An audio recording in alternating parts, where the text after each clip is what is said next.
Well, Pastor John Hagee is a New York Times best-selling author, and he's the founder and chairman of Christians United for Israel. He's also the senior pastor of Cornerstone Church in San Antonio. And he's joining us live from Texas for more. Thanks for joining us, Pastor Hagee. Really appreciate you being with us here on Faith Nation. We're delighted to be with you today. Pastor Hagee, what is the significance of what President Trump is doing as it relates to Jerusalem? What President Trump is doing is one of the most courageous political things that's been done in Washington in a long time. Many presidents have promised to move the embassy and declare Jerusalem as the eternal capital, but they have promised without performing. President Trump, when I spoke to him in the White House about this several weeks ago, he said this very emphatically. He said, "Other presidents have failed you, but I will not disappoint the Christian community in this issue. I will stand with Israel, and we will, at some point in time, move the embassy." Well, you just led me into my next question. I was curious about some of your interactions with the president on this. Can you tell us a little bit? I know you've visited him at times at the White House. What has that been like? And it seems like he, for sure, is committed to Israel. When you meet when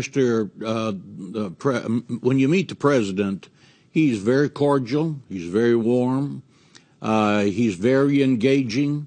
We were there for about 2 hours in an evening meal together, and we spoke about the geopolitical crisis of the Middle East. We spoke about what his thoughts were about moving the embassy.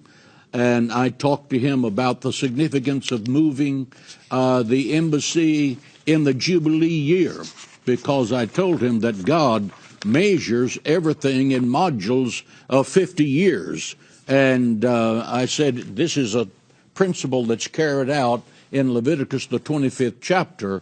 I said, if you look at 1917, it was a Jubilee year, and the Balfour Amendment came, and then in 50 years, was 1967, and Jerusalem was reconnected to Israel, and you add 50 to 1967, and you're in 2017. I said, this is the year to move the embassy and make that declaration, because it is a biblical timing of absolute precision. Thank God he's going to do exactly that. Pastor Hagee, I want to follow up with you on that real quick. Do you get a sense that he understands the biblical significance of this? Or, this is not necessarily in the world he's traveled in for decades. I think there's a biblical significance to everything that happens to Israel. David writes in the book of Psalms, God has a set time to show grace and mercy to the Jewish people. And that set time is always calibrated by whether the Jewish people are in the land or out of the land. In other words, God's prophetic clock is not ticking until the Jewish people are in the land of Israel. That clock started ticking again when the Balfour Amendment became reality and the Jewish people came back to the state. So I believe at this point in time, Israel is God's stopwatch for everything that happens to every nation, including America, from now until the rapture of the church and beyond. And Pastor, finally, for Christians who don't know a lot about Israel, why should they care? Christians should care about Israel because the entirety of the Bible, beginning at Genesis all the way to the end, is God's position paper on the Jewish people. The Bible says, in the beginning, God created the heavens and the earth. That means that God owned the earth. As the owner of the earth, after Adam and Eve failed in the garden and Noah's generation failed, God found a man by the name of Abraham, and he made a covenant with him, Abraham, Isaac, and Jacob, recorded in the book of Genesis, that he was going to give them a strip of real estate in the Middle East, and that piece of real estate would be theirs forever. Forever means today, tomorrow, and forever. It has nothing to do with what the Palestinians think, what the Russians think, what the UK has the opinion of. It belongs to the Jewish people. And Israel is the gateway to God's blessing in the Bible. Genesis 12, I will bless those who bless you.